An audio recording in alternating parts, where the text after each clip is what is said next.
세월이 가고 나이가 먹는다는 것이 무언가를 요새 많이 곰곰하게 생각을 하고 되돌아 봅니다. 어렸을 때는 젊었을 때는 하고 싶은 건 많고 호기심도 참 많았습니다. 뿐만 아니라 진짜 중요한 그런 문제에 대해서 많이 생각들을 좀 했습니다.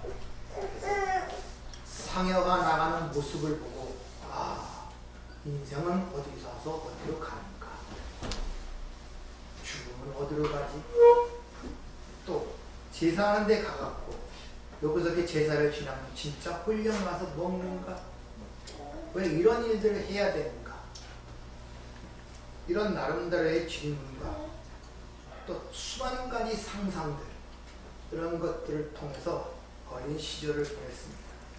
여러분도 대부분 그러실 것입니다. 근데 어느 순간부터 그런 문제에 대해서 무감각하기 시작해지고 생각도 사라지기 시작합니다. 그저 바쁜 거예요. 그러면서 생각이 단순해지고 시야가 좁아지고 그냥 하루하루 살기가 바빠요. 왜 사는지도 모르고 어디로 가는지도 모르고 그냥 흘러 떠내려가는 것입니다.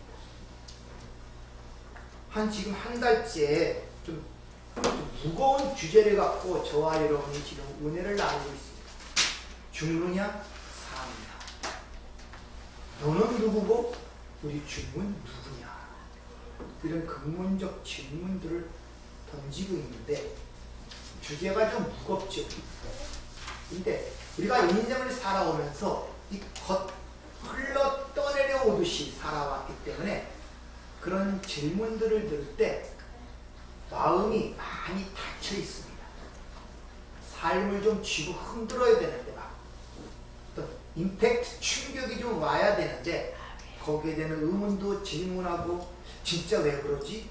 하고 돌이켜보는데 세상을 살면서 너무 무뎌져 갖고 웬만큼 두드러 맞아 갖고는 그냥 감각이 없습니다. 오늘 4장 25절 말씀을 단순한 것 같지만 역사 전체를 통하여, 즉 이 세상을 창조하신 하나님께서 이 역사를 사는 동안에 뭘 그려내시는가가 함축되어야 된 내용이 이겁니다. 예수는 우리가 범죄한 것 때문에 내줌이 되고 우리 또한 의롭다 하시기 위해 살아나셨느냐, 죽으심과 부활. 이 문제가 이 역사 전체가 그려내는 내용이고 여러분의 인생이 그려내는 이유고 우리가 계속된 삶의 짧은 시한적, 관계적, 유한적 인생을 반복되는 이유가 거기 있습니다. 그래서 이 근본적 토대가 확실히 해결되지 않고는 항상 사상 누각처럼 바람이 불거나 비가 오거나 그러면 삶이 흔들릴 수밖에 없어요. 이리 치고 저리 치고. 그러면서도 맷집이 점점 강해지듯이 그전에는 그것에 대해서 고민도 하고 붙들고 늘어져 해답을 얻으려고 그러고 하는 그런 마음들이 젊었을 때는 있는데 나이가 들어가면서는 그런 게 점점 사라집니다. 맷집이 강해진 거죠. 뭐랍니까? 무뎌지는 거예요. 그래서 전도하기도 나이를 드신 분이 쉽게 전도될 것 같지만 절대 그렇지 않습니다. 무뎌져 있습니다. 천국을 얘기해도 지옥을 얘기해도 아무런 감흥이 없어요. 어린아이들에게는 천국, 지옥을 얘기하면 지옥까지 말아야지 두려움과 어떤 공포와 그런 것들이 엄습하는데 나이 드신 분한테는 별로 그게 감각이 없습니다. 그만큼 죽은 상태로 된다는 것입니다.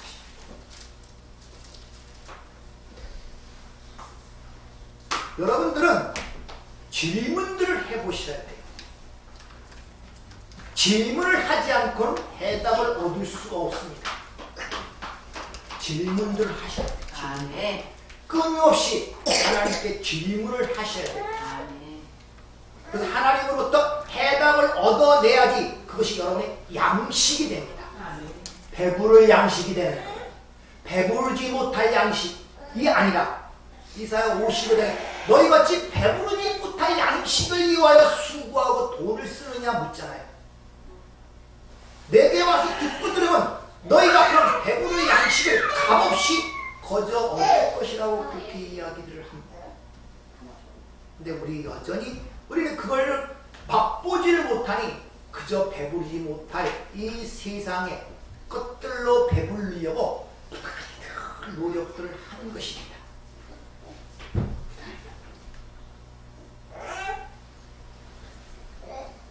구약에 보면 하나님께서 자신을 드러내실 때 항상 하시는 말씀이 있어요. 나는 너의 열조의 하나님, 아브라함의 하나님, 이삭의 하나님, 야곱의 하나님이라고 그렇게 이야기를 합니다. 무슨 말이냐? 그 세 사람의 삶을 통하여 하나님의 어떤 메시지를 던지고 있는 거예요. 나는 누구이고 너는 누구다 라는 것을 그 세 사람의 인생을 통하여 그려내고 있단 말입니다. 지난주에는 아브라함의 이야기를 통하여 우리가 어떻게 티끌에 불과한 우리가 영원한 하나님 나라의 자녀가 되는가의 내용을 가르쳐 줬듯이 야곱도 마찬가지입니다. 사실 야곱은 12지파의 조상으로 실질적 이스라엘의 조상입니다. 왜? 야곱에게 하나님께서 또 다른 이름 이스라엘이라는 이름을 주셨기 때문에. 그래서 교회는 영적 이스라엘이라고 그렇게 이야기를 하고 있죠. 그러니까 야곱의 이야기는 그냥 어떤 한 사람의 이야기가 아니라 바로 나의 이야기란 말이에요. 나의 이야기. 그러니까 야곱의 인생을 통하여 하나님이 나에게 말씀을 하고 계시는 거예요. 말씀을 하고 계시단 말이에요. 성경에 보면은 야곱은 이미 어머니 모태로부터 장자로 선택을 받는 모습이 나오죠. 하나님의 언약을 맺습니다. 태어나기 전에 이미 하나님의 선택에 의하여 장자권이라는 축복이 주어진다는 언약을 그에게 주는 것을 볼 수 있죠.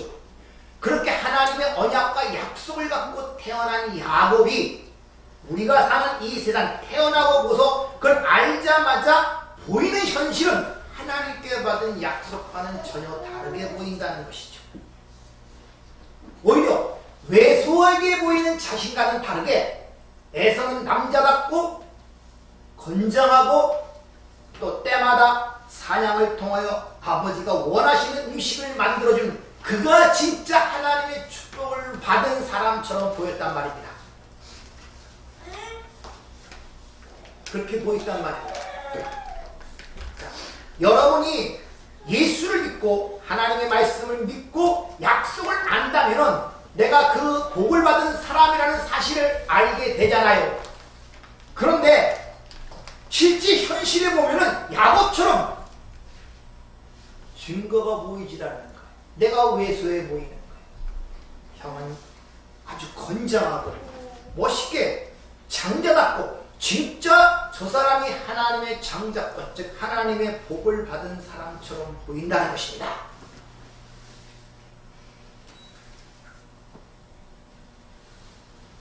여러분은 어떻습니까? 진짜 세상에서 볼 때 내 자신이 진짜 하나님의 놀라운 복을 받은 사람이라는 것을 확인이 되십니까? 아니면 주위의 사람들과 세상에 돌아가는 형편과 내 여러 가지 상황과 현실들을 통하여 비워볼 때 오히려 반대로 느껴집니다. 오히려 그들이 아무런 걱정 없이 살아가는 그들이, 떵떵거리고 살아가는 그들이, 아무런 고민 없이 살아가는 그들이 또 하나님의 복을 받은 것 같지 않습니까? 이렇게 현실 속에 그 증거가 보이지 않자 바로 리브가 어머니와 야곱이 아버지와 형을 속이는 사건이 거기 뒤에 이어지는 것을 볼 수 있죠. 마치 아브라함이 약속을 받고 그 약속대로 되고 자기 태가 죽게 되자 생산치 못하게 되자 하갈을 취하여 이스마엘을 낳은 같은 상황이 또다시 야곱에게서 벌어지는 것을 볼 수 있다는 것이죠. 즉 어떤 현실이 보이지 않을 때 하나님의 약속에 믿음적으로 가기보다 참고 인내하기보다는 인간적 꾀와 인간적 노력이 거기에 개입이 되는 거예요.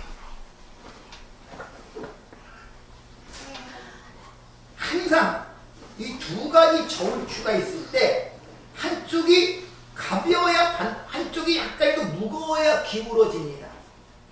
근데 인간들은 마지막 기울어지는 순간, 다시 말해 하나님의 은혜와 능력을 체험하는 그 순간까지 기다리질 못해요. 그 마지막 순간을 못 기다려요. 이게 인간의 한계죠. 거기서 티가 나는 거예요. 왜? 세월이 가도 시간이 가도 별로 안 보여요. 그러다 보니까 다른 것을 거기에 투입을 시킨단 말입니다. 근데 그것이 현실적으로 잠깐 그렇게 보이는 것 같지만 문제는 뭐냐? 그것이 나에게 여러 가지 고난과 고통을 가져온다는 것을 우리에게 보여주고 있다는 것입니다. 그 결과 집으로부터, 아버지로부터 형의 칼을 피해서 집에서 쫓겨나죠. 약속과는 전혀 다른 방향으로 삶이 전개되기 시작한단 말입니다. 쫓겨났어요. 그리고 광야에서 고단한 몸을 누이고 돌 베개를 베고 그 잠이 듭니다. 그런데 그 가운데서 하늘에서부터 사다리가 내려와요. 그러자 그 상황 속에서 야곱이 여기가 하나님의 전이구나 하고 그곳의 이름을 베델, 하나님의 집이라고 이름을 짓는 모습이 성경에 기록이 되어 있단 말이에요. 이렇게 모든 것들로부터 쫓겨나고 외로운 그에게 하나님의 은혜가 덮이는 모습을 통하여 하나님의 약속과 하나님의 언약의 성취는 오직 하나님의 은혜로만 이루어진다는 장면이 거기서 그려지는 거예요. 야곱은 그걸 보고 그것을 현실 속에 깨닫기 위하여 나머지 험악한 나그네의 인생길을 살아야 했단 말입니다. 그래서 애굽에 내려가서 바로왕 앞에 내 열조에 미치지 못하지만 내가 나그네 인생 130년을 험악한 삶을 살았다고 그렇게 고백을 하는 거예요. 여러분들이 그 삶을 통하여 그런 하나님의 구속의 원리와 은혜를 배워가는 과정이라면 그것이 복이에요. 그런데 그걸 깨닫지 못하면 말 그대로 그냥 고통입니다. 그런데 그것을 보지 못하면 그 고통 속에서도 자꾸 자신의 힘으로 그걸 벗어나려고 먼지만 일으키는 악순환이 계속된단 말입니다. 악순환. 이와 같이 우리가 바라고 가고자 하는 하나님의 나라는 이 땅에서 인간들이 수고하고 노력하여 계단을 쌓아서 올라가는 것이 아니라 하늘에서 내려오는 거예요. 아멘. 잘 기억하되 하늘에서 내려오는 거예요. 아멘. 우리는 이 땅에서 지금 신앙생활하고 예수를 믿고 살아가는 인생 자체를 하나님 나라에 가기 위한 것으로 생각하는 사람들은 전부 다 뭡니까? 이 땅에서 자기 수고업적과 노력으로 사다리를 만들어 계단을 쌓아 오르려는 사고방식 속에 있다는 것입니다.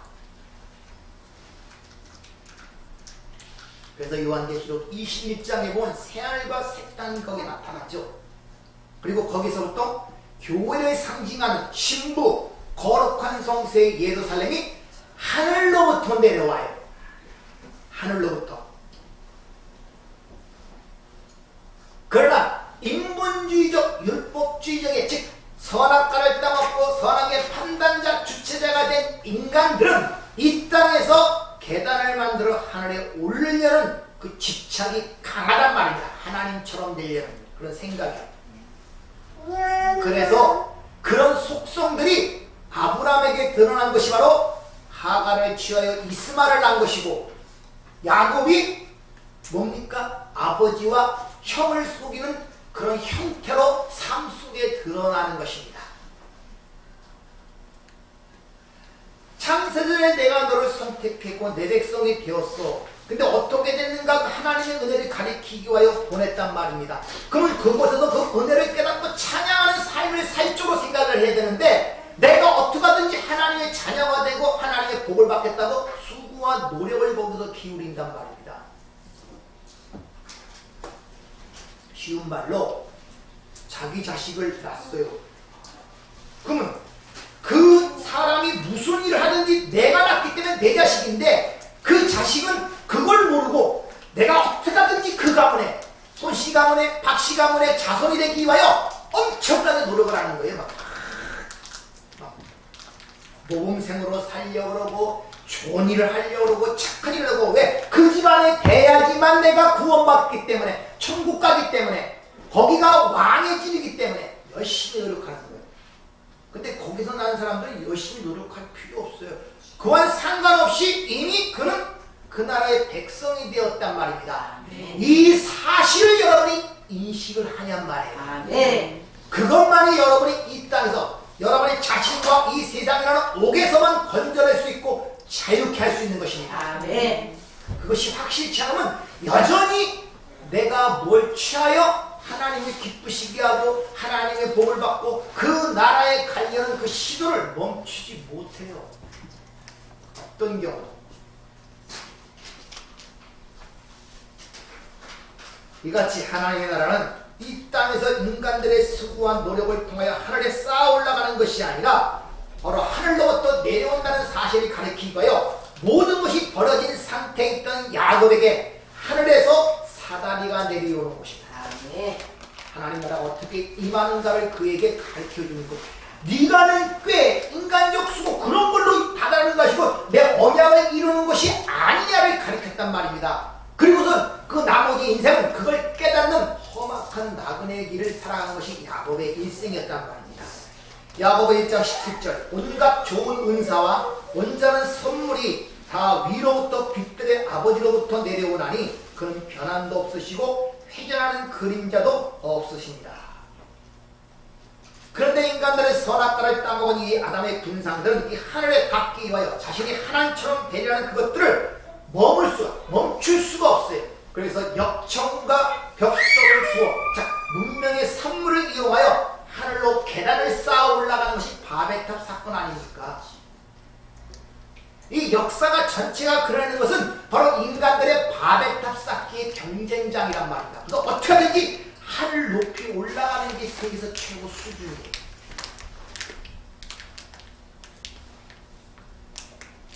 여러분들 피라미드를 잘 아시죠? 애굽이 대단한 나라에 애굽이라는 한 타이틀을 갖고 한 그 나라가 3000년이라는 그 세월을 존속한 나라가 없어요. 이 피라미드는 세계 7대 불가사의 중에 하나입니다. 돌로서 쌓은 것인데 그것이 언제 만들어졌냐면 BC 2760년 기원전 2760년 아브라함이 태어나기 전에 이미 그런 피라미드들이 만들어져 있었단 말입니다. 그 피라미드 중에 잠깐 찾아보니까 그 유명한 피라미드 쿠푸왕의 피라미드가 있는데 높이가 147m, 아파트 지금으로 하면 46층 높이입니다. 밑변 각 넓이가 230m, 그 돌 무게가 2.5톤부터 10톤까지 가는 그 나가 230만 개를 쌓아서 그 피라미드를 만든 거예요. 계산을 해보니까 10만 명이라는 인력이 20년 동안 걸쳐야 그런 석조물이 쌓인다는 것입니다. 근데 그냥 돌을 쌓은 것이 아니라 그 큰 돌 사이에 면도칼 하나 들어가지 못하도록 아주 정교하게 그걸 쌓았어요. 그것도 동서남북 정확하게 방향을 맞춰서. 그래서 아직도 불가사의 중에 하나입니다. 그래서 창세기 10장에 보면 기근 때문에 아브라함과 롯이 애굽으로 피난하죠. 거기서 다시 올라와서 그 후에 헤어질 때 롯이 소돔과 고모라를 어떻게 표현하냐, 에덴 동산 같고 애굽과 같다고 얘기합니다. 그러니까 애굽에 한번 갔다 오고 롯이 애굽은 하늘나라처럼 보였고 그것이 최고로 보였단 말이에요. 그래서 그렇게 표현한 것입니다. 현대에서 가장 높은 건물이 뭐냐? 이게 두바이에 있다고 그러더라고요. 부르즈 할리파라는 건물인데 163층, 높이가 878m, 1km에 가깝습니다. 근데 인간들은 그것도 만족을 못하죠. 그래서 이제 지구를 떠나 우주로 나가는 것이죠. 그러니까 인간들은 끊임없이 하늘에 도달하려고 나가보니까 우주가 시커매요. 그러니까 끊임없이 더 높아지고 높아지고 하늘에 도달려는 결과가 어떻게 드러나느냐? 인간이 더 왜소하게 보여지기 시작하는 거예요. 우주가 끝이 없단 말입니다.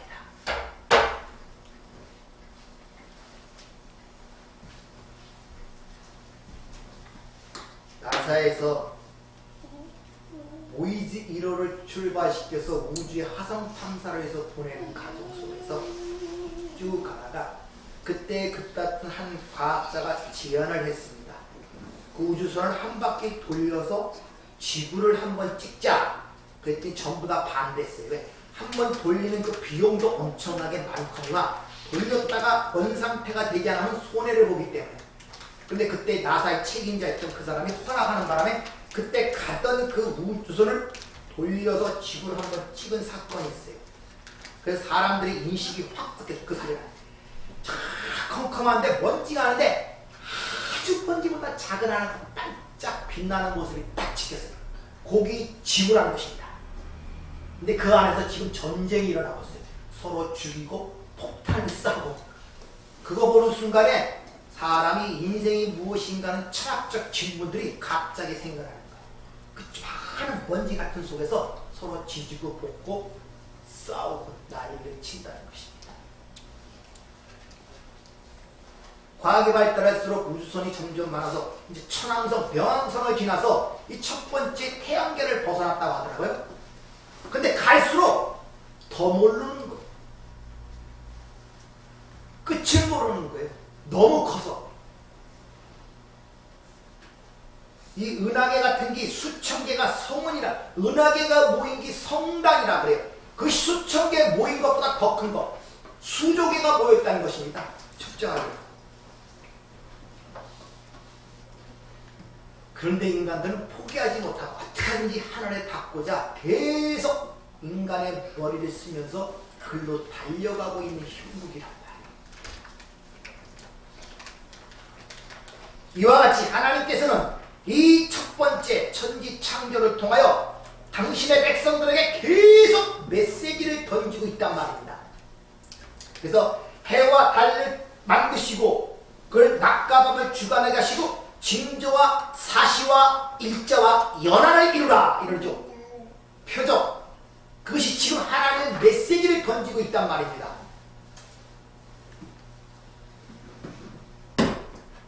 그래 거기에 질문을 던지를 아니 해답을 꽃이 피고 지는 게 당연한 것처럼 여러분 생각하잖아요.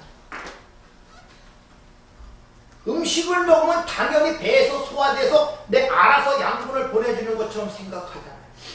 숨 쉬는 것도 지금 여러분 지금 의지적으로 숨 쉬니까 당연한 것처럼 생각하잖아요. 숨을 내뱉고 쉬는 것에 대한 감동을 느껴봤습니까? 거기에 의문을 가져봤습니까? 내가 어떻게 눈으로 시각을 통해 저걸 인자여 저기 나무라는 세상을 인식하고 거기에 대한 것을 발동시켜서 연결시켜서 나무가 이렇게 자라고 이렇게 자라고 그런 것들이 연상되는 것이 저절로 된다고 생각하십니까? 우연 발생적, 우발적이라는 것은 이 우주에 없다는 것을 여러분이 꼭 기억하시길 바랍니다. 네. 근데 이 선악과를 따라온 인간들이 인본주의적 율법적 성향으로 자기 힘으로 하늘에 닿으려는 이 하나님 철이라는 치밀한 이 치명적 질병에서 벗어나지는 못하는 거예요. 구약에서 11장, 창세기 11장에서 바벨탑 사건을 하나님이 강림하셔 그걸 무서뜨리는 모습으로 드러난 것으로 종국이 어떻게 될 것을 가르친 다음에 역사를 통해서 하나님은 그런 일을 지금은 하지 않으세요. 왜? 그들이 열심히 쌓도록 내버려 둡니다. 그리고 그것이 어떻게 결론이 나는가를 역사 속에 보게 합니다. 그래서 인간들이 추종하고 인간들이 원하는 모든 인간의 위대한 문명들은 다 사라지고 앙상한 유적만 남아있는 거예요. 직접 눈을 떠서 보라는 것입니다. 니들이 그렇게 원하고 추구하는 그 위대한 문명이 무너지는 것을 통하여 그 결국을 보라고 눈을 열어 보라고 하는데 여전히 그걸 보지 못하고 여전히 무너지면 또 쌓고 무너지면 또 쌓고 그런 소설이 있죠. 시지푸스의 신화에 나온 저주받아서 열심히 바위를 산 꼭대기까지 올리면 또르륵 내려가고, 또 내려가서 열심히 꼭대기에 오른 것 같으면 또르륵 떨어지고, 그런 저주받은 그 주인공의 모습이 나오죠. 이게 인간의 실상이란 말입니다.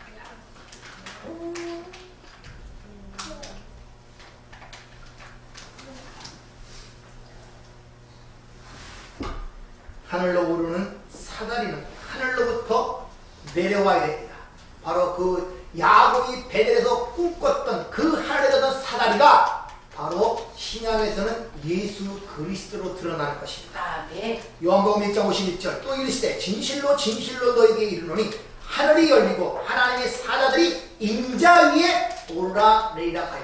창세기 28장에서는 야곱이 본 하늘의 사다리로, 그 사다리로 인자 천사가 오르락내리락 했는데, 신약에 보니까 예수가 그 사다리라네. 그 말은 예수님이 바로 하늘의 복을 갖고 이 땅에 오신 분을 가리킬 뿐만 아니라 그 예수라는 길을 통해서만이 하늘에 도달할 수 있다는 것을 우리에게 보여주고 있다는 것입니다. 이같이 하나님의 백성들은 그 예수, 그 길을 통해서만이 하나님 나라로 입성하는 것이지 절대 인간적 수고와 노력과 업적으로 하늘에 올라가는 것이 아님을 창세기 이미 1장부터 역사 내내 그걸 우리에게 가르쳐주고 있다는 것이죠. 그래서 요한복음에 보면은 그렇게 예수님이 사다리인 모습과 그리고 이 땅의 율법의 총괄로 상징하는 예루살렘 성, 그 예루살렘 성 파괴의 이야기가 뒤에 나옵니다. 그렇게 예수님이 사다리인 하늘의 복을 받고 그리고 그분이 길이심을 보여주고 그 뒤에 이 땅의 인본주의 율법주의 총괄 예루살렘 성전 파괴 이야기 사이에 바로 가나안 혼인잔치 이야기가 삽입이 된 것입니다. 이 성경을 보면 하나님께서 어떤 걸 강조하기 위해 이 문학적으로 샌드위치 기법이라고 그러죠. 샌드위치 기법. 가운데 안고를 두고 양쪽에 샌드위치 값싸는 것. 어떤 것을 보강하거나 어떤 것을 강조할 때 문학적 기법으로 그런 걸 사용해요. 바로 그래서 그 사이에 가나안 혼인잔치의 이야기가 거기에 기록이 되어 있는 것입니다. 즉 하나님의 나라는 예수의 피로서만이 간다는 사실이 거기서 가르쳐주고 있다는 것입니다. 그런데 그 가나안 혼인잔치에 오늘 본문의 내용이 그대로 압축이 되어 있는데 갑자기 가나안 혼인잔치에 항아리 6개가 등장합니다. 그건 정결 예식을 쓰던 물을 담던 항아리라고 친히 설명을 하고 있단 말입니다. 근데 그 항아리가 비어있다 그래요. 이 말은 무슨 말입니까? 유대인들의 그 정결 예식, 즉 그 모든 것은 위선적이었다는 실체를 폭로시키는 하나의 장면이란 말입니다. 그리고 그 빈 항아리에 예수님께서 포도주라는 표적을 통하여 이 잔치가 진짜 혼인잔치가 되는 것은 예수의 피만으로서만이 그것이 혼인잔치가 될 수 있다는 것을 보여주는 게 가나안 혼인잔치에 주는 메시지란 말입니다. 즉 십자가의 현실을 거기서 보여주고 있다는 것이죠. 자, 그런데 그 항아리가 6개예요. 하나님 나라를 상징하는 안식의 수 7이 되려면 하나가 모자란단 말입니다. 그래서 그 7번째 완성시키는 그 포도주의 항아리로서 예수가 자신의 피를 부어내는 것입니다. 예수님께서 십자가에 죽으시기 전에 달려서 내가 목마르다 이렇게 말씀하시죠. 근데 보면은 성경이 말씀을 응하게 하기 위함이다 이렇게 덧붙여요.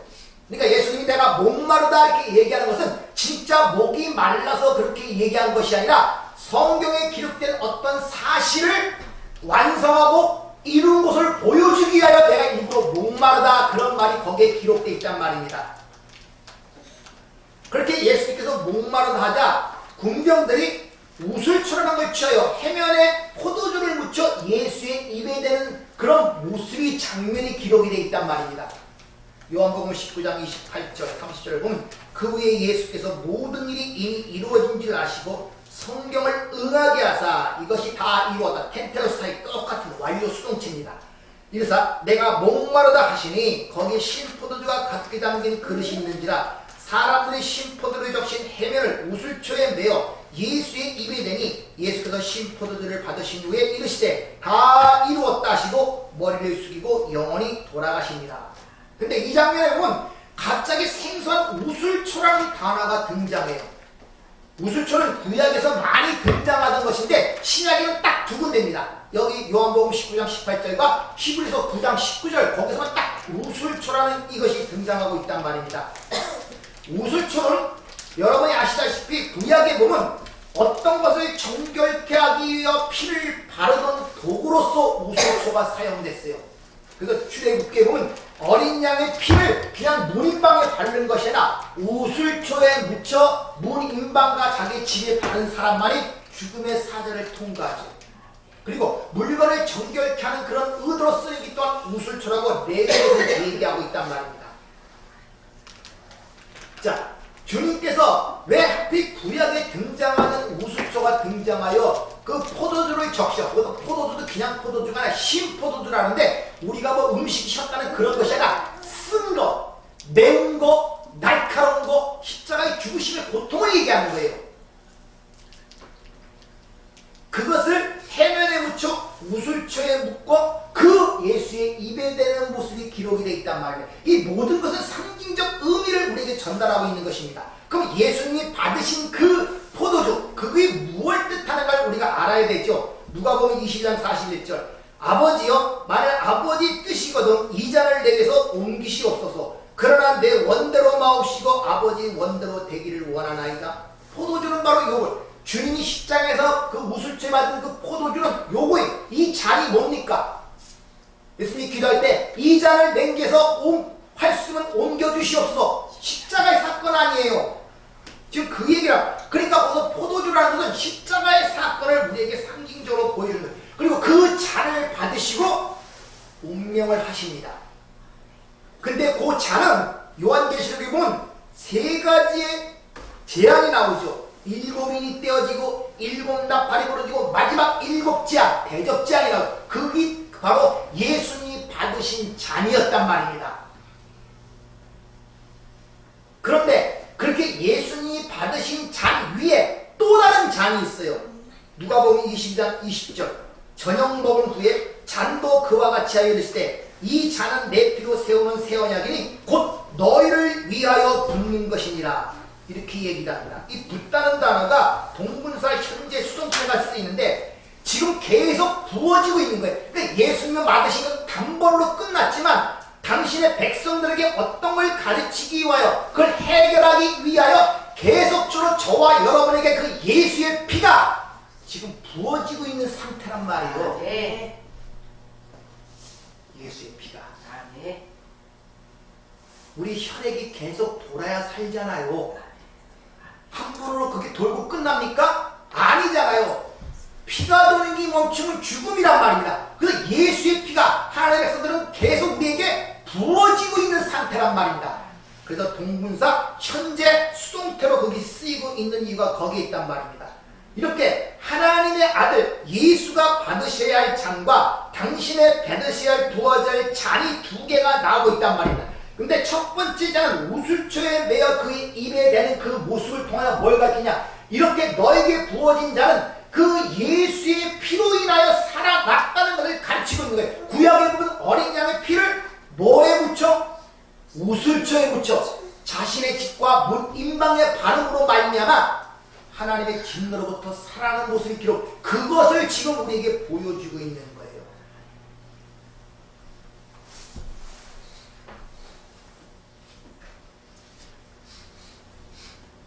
이렇게 하나님의 백성들이 어떻게 의롭게 됐다는 사실을 가리키기 위하여 역사 속의 다양한 사건들을 통하여 계속 반복적으로 얘기를 하는 거예요. 아이가 태어날 때 뭘 쏟습니까? 예? 물과 피가 쏟잖아요. 양수가 터져야 아이가 나오잖아요. 그리고 피가 같이 나오잖아요. 예수님이 옆구리를 찌르니까 뭐가 나왔습니까? 물과 피가 나왔잖아요.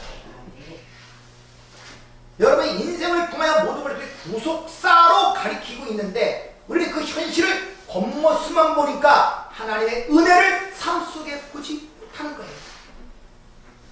그 성경에 나오는 모든 사람들을 하나님의 구속사적으로 보지 못하고 하나의 사람의 위인적으로 보아 성경을 가리키니 아브라함의 믿음을 본받자, 야곱의 축복을 받자, 요셉의 꿈을 꾸자 라는 식으로 이 진리가 왜곡돼서 나가는 거예요. 그러니까 전부 다 자기 자신만 생각하는 거예요.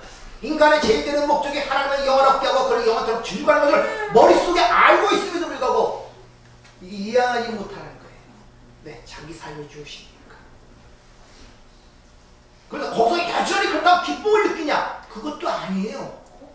계속 고통을 느끼고 어려워가면서도 그걸 놓지를 못하는, 끊지를 못하는 거예요. 어찌 하나님의 삶이 여러분 삶 속에서 개입이 안 될 수가 있겠습니까? 그래서 하나님이 잠시라도 은혜의 손길을 놓으면 우리는 곁길로 가는 자들이지 올바로 갈 수 없는 자라는 사실을 우리가 분명히 자각을 해야 한다는 것이죠. 네. 이와 같이 하나님의 백성들은 한 일은 어린 양을 잡은 일밖에 없어요. 예수를 죽인 일밖에 없다니까요. 아니 이스라엘 백성이 출애굽할 때 어린 양 잡은 일밖에 더 있겠습니까? 따라서 그걸 통해 우리에게 가르치는 구원이라는 것은 무슨 자격이나 뭐 대단한 일을 해서 하는 것이 아닌 걸 아셔야 된단 말입니다. 네. 자, 출애굽 시에 우리의 모형으로는 출애굽을 잘 봐요. 출애굽 시에 그 출애굽한 사람들이 어린 자가 약 200만 명입니다. 200만 명. 200만 명인데 그 인구수는 지금 직할시급이에요. 직할시급. 근데 그 안에 전부 다 착하고 선한 사람들만 있었겠습니까? 동성연애자도 있었고 사기꾼도 있었고 도적자도 있었고 아마 살인자도 있을 거예요. 200만 중에. 무슨 말입니까? 하나님은 그 전체 그 안에 있는 내용들을 보지 않고 그들이 애굽에서 나올 수 있는 유일한 길은 예수와 피를 발랐는가 안 발랐는가에 관심이 있었다는 걸 보여주고 있는 거예요. 네. 즉 죽음의 사자가 들어가 애굽의 장자를 다 죽일 때 어린 양의 피를 보고 넘어간 것이지 그것이 유월절입니다. 그 안에 내용물의 자격이나 그 사람의 됨됨이나 조건을 따져서 이 사람은 죽이고 이 사람은 살리라고 살아난 것이 아님을 벌써 출애굽에서 우리에게 보여주고 있잖아요. 근데 성경에 그려지는 그런 구약적 그런 내용들이 그런 역사 속의 사건들이 감동으로 닿지 않는 이유가 뭘까? 왜 그럴 것 같습니까? 그래서 내가 자꾸 얘기하는 거예요. 너는 누구냐? 너는 누구냐? 네가 누군지를 알아야 내가 누군지를 안단 말입니다. 네. 내가 유일한 구세주 그리스도를 안단 말입니다. 그러니까 내를 모르니까 감동이 없는 거예요. 난 그렇게 죄인처럼 느껴지지 않거든. 당연히 구원받을 자로 생각이 된단 말입니다. 바리새인처럼 저보다 낫다는 거예요. 가늠한 여인보다 세리보다 그래도 내가 좀 낫지. 그러니 그게 안 보이는 거예요. 감동. 그래서 감동이 나오려면 내가 누군지를 알아야 돼. 얼마나 취약하고 더럽고 간사한 내 존재라는 것이 진짜 내가 나를 실을 정도로 발라벗겨져야 된단 말입니다. 그래야 나를 의지하지 아니할 수가 있어요. 네. 나로부터 자유할 수가 있단 말입니다. 네. 여러분들. 따라서 십자가로 말미암는 새로운 언약은 오직 은혜로 주어지는 예수의 피에 초점이 있는 것이지 그 피가 발린 그 사람의 됨됨이나 인격적 성숙이나 자격이나 내용, 업적 이런 거는 아무런 상관이 없다는 것을 우리에게 보여주고 있는 거예요. 그래서 창세기 2장 7절에 인간이 창조한 것 속에 땅으로부터 나온 흙에다가 생기를 불어 생명이 됐지 그 땅 자체가 이게 뭐 좋은 땅이야 나쁜 땅이야 그런 걸 가립니까? 아니잖아요. 우리 성도들은 예수의 피로 출애굽을 하게 됩니다. 믿습니까? 아멘.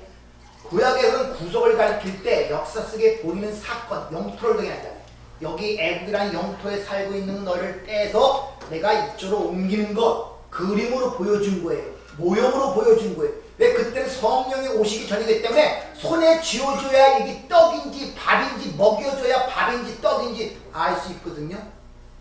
그러니까 손에 쥐어주고 먹어봐. 여기 사과라는 거야. 보시되었단 말이야. 그러니까 눈에 보이는 혈. 근데 신약은 달라요. 성령이 오셨단 말입니다. 그러니까 우리는 그때 출애굽의 그 내용을 통하여 우리가 예수의 피로, 이제 어린 양이나 진짜 하나님의 피, 예수의 피로 출애굽을 하게 된 거 아닙니까? 구약처럼. 맞습니까? 자, 그러면 구약에서는 애굽이라는 영토에서 나온 것이 출애굽이었다면 지금 이 시대는 우리가 어디로부터 출애굽하는 겁니까?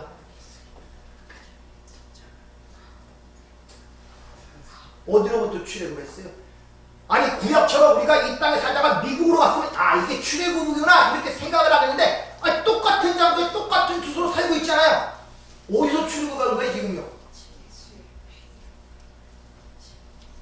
그런 내용들을 요한계시록 11장 8절에 잘 기록하고 있어요. 한번 들어보세요. 그들의 시체가 큰 성 길에 있으리니 그 성은 영적으로 하면 소돔이라고도 하고 애굽이라고도 하니 곧 그들의 주께서 십자가에 못 박히신 곳이라.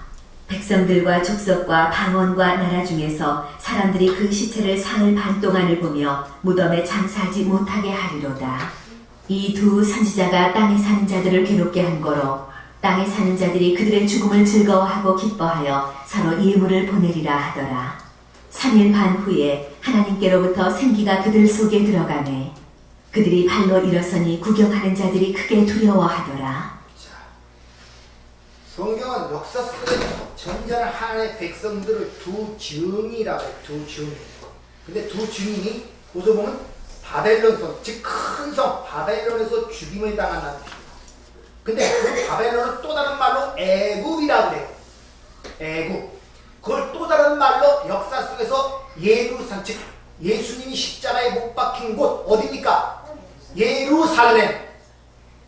그러니까 큰 성이나 바벨론이나 애굽이나 예루살렘 성이나 다 같은 것을 지칭하는 거예요. 이해가 되십니까? 그 예수가 죽은 곳, 즉 예루살렘 성, 예루살렘 율법의 총화인 거기서 예수가 율법이 되어 죽었다는 것입니다. 그래서 요한계시록 17장에 보면 큰 음녀가 짐승을 타고 자줏빛을 올 수 있고 금은보화를 갖고 자랑을 하고 다닙니다. 거기서 큰 음녀가 누구냐? 누구겠습니까? 바로 저와 여러분, 거기에 대표인 예수가 큰 음녀란 말입니다. 거기서 실질적으로 그 큰 음녀는 큰 성이라 그러고 바벨론이라 그래요. 근데 사탄과 짝짝꿍이 되어 그렇게 자랑하던 그 큰 음녀가 자기가 타고 있던 짐승에 의해 잡혀먹는 사건으로 기록이 돼요. 좀 쉬운 말로 얘기하면 예수님 시험할 때 내게 경배하면 천하만국의 영광을 내게 주리라 그랬죠. 그 모습이 음녀가 짐승을 타고 사는 모습으로 그려지고 있단 말입니다. 근데 결국에 어떻게 되냐? 그 짐승에 의하여 잡혀먹더란 말이에요. 사망의 세력을 잡은 자, 마귀에 의하여 죽게 되었다 이런 말이란 말입니다. 그렇게 큰 음녀가 죽을 때 거기서 자신만, 예수만 죽은 것이 아니라 하나님의 백성의 대표가 되어 하나님의 백성을 끌어안고, 다시 말하면 교회가 거기서 함께 죽은 것입니다. 그리고 그들에게 하나님의 생기, 예수 그리스도 예수라는 생기가 부어져 그리스도와 함께 부활했단 말입니다. 여기서 3일 반 후에 그들에 들어가마 발로 일어서니 구경하는 자들이 구경하더라. 이 상황이 지금 저와 여러분의 영적 상황이란 말입니다. 여러분들.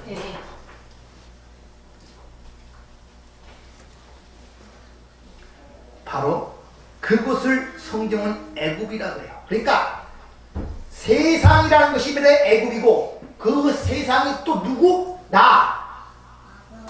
내가 세상이고 내가 애굽이란 말입니다. 그러니까 예수의 피로 출애굽하는 그 애굽이 누구라고요?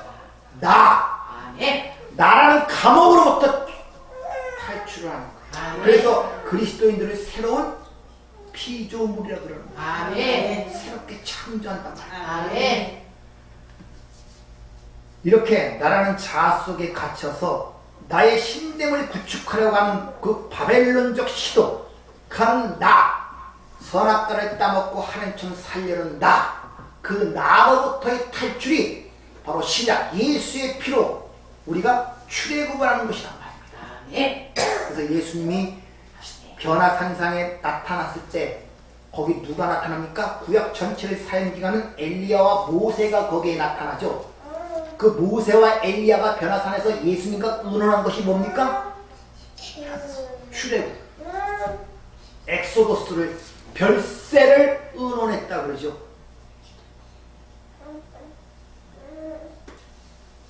그렇게 나가 이 땅에서 죽는 것을 출애굽, 그것을 다른 표로 겉사람의 후패, 겉사람의 날가짐이라고 그렇게 성경은 표현하고 있단 말입니다. 그리고 그런 자에게 하나님께서 밑바닥에 내려놓고 거기에다 뭘 부어놓으시니까 하나님의 생기, 예수의 영, 그리스도의 영을 그 안에 집어넣어서 새 사람으로 살리는 것이 바로 지금 저와 여러분의 현실. 그러니까 한쪽은 죽어가고 한쪽은 살아나는 이 양극상의 삶을 저와 여러분이 살고 있다는 것을 인지가 되지 않으면 왜? 우리가 현실적으로 감각적으로 보이는 쪽만 바라보게 되면 거기에 좌절과 절망밖에 생길 게 없어요. 다 사라지잖아요. 내 안에 새롭게 되는 그걸 보지 못하면 소망이 없다니까요. 희망이 없다니까요. 그러니까 삶이 그러니까 힘들어지는 것입니다. 따라서 우리가 인생이라는 것은 태어날 때부터 죽음으로 향하여 가는 거예요. 그러니까 탄생, 이 육적 탄생은 처음서부터 결론을 갖고 탄생한 뭘로? 죽음으로. 이게 역사가 시작되는 동시에 종말이 이미 예정된 것과 똑같다는 거란 말이다. 우리는 이미 태어나는 동시에 사망을 갖고 태어나요. 그 사망이 나와 함께 가면서 나를 죽여가는 동시에 그걸 선용하여 하나님은 나에게 새로운 생명이 무엇인가를 가리키는 게 신앙생활이란 말입니다. 그래서 창세기 1장에 보면 창조가 일어날 때마다 후렴구로 붙는 게 있죠. 저녁이 되고 아침이 돼. 저녁으로부터 아침, 해 돋는 곳으로 출발하는 그 과정이 어둠이란 말이에요. 어둠. 그래서 저녁이 되고 아침이 되는 오후가 창조 날마다 반복되는 이유가 거기 있단 말입니다. 이제 저와 여러분이 새로운 나로 탄생됐다는 사실을 기억하세요. 믿습니까? 이것이 너는 누구냐? 지금 이건 질문하는 답변이란 말이에요. 너는 누구냐? 그리고 그 너라는 것을 인식하면 그 안에 누가 보인다? 나는 누구냐가 답변이 나오는 거예요. 여러분에게 대한 분명한 해답을 받기를 부탁을 드립니다. 은혜롭고 자비로우신 아버지 하나님, 잠시 왔다 가는 세상이지만 우리는 태어날 때부터 하나님의 백성으로 태어났음에도 불구하고 영원한 것을 바라보지 못하고 그저 사라지고 소멸하는 것에 우리의 모든 살과 피가 되어 있습니다. 그래서 말씀하시기를 혈과 육은 하늘의 것을 받지 못한다고 말씀하십니다. 주님, 이것이 깨어져 가는 것이 참으로 고통스럽고 힘이 듭니다. 왜냐? 내 자신이 죽어가는 것이기 때문에 그래요. 그런데 그 가운데 주님이 나와 함께 하시면서 그 하늘의 영원한 생명을 불어넣으셔도 한편에 또 다른 새로운 내가 살아나는 것을 우리가 봅니다. 그때 주어지는 기쁨과 평강과 자유함이 모든 것을 능가할 수가 있습니다. 어찌 사망이 생명을 삼킬 수가 있겠습니까? 생명이 사망을 삼키는 것입니다. 바울이 이것을 알기에 사망한 네가 어디 있느냐 이렇게 외칠 수가 있고 그걸 삼킨다고 자신있게 외칠 수가 있었던 것입니다. 하나님의 백성, 주어진 것들이 얼마나 소중하고 크고 위대함을 저희가 깨달아 항상 그 가운데 감사와 찬양으로 살아갈 수 있도록 저희들의 삶을 축복하여 주시옵소서. 예수님 이름으로 기도하옵나이다. 아멘.